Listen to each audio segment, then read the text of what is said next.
श्री कृष्ण कहते हैं, जिस मनुष्य का लक्ष्य स्पष्ट नहीं, उसका जीवन भी धुंधला होता है।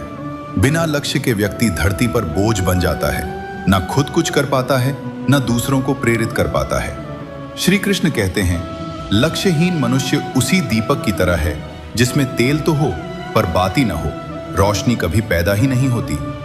महान बनने की इच्छा रखना आसान है, पर लक्ष्य पर अडिग रहना कठिन। कायर लक्ष्य बदलते रहते हैं और वीर लक्ष्य के लिए खुद को बदल लेते हैं।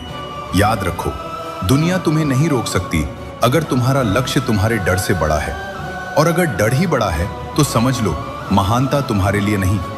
महान वही बनता है जो हर दिन खुद को अनुशासन की अग्नि में जलाता है, अपनी कमजोरियों पर चोट करता है, अपने आलस्य का गला घोंट देता है।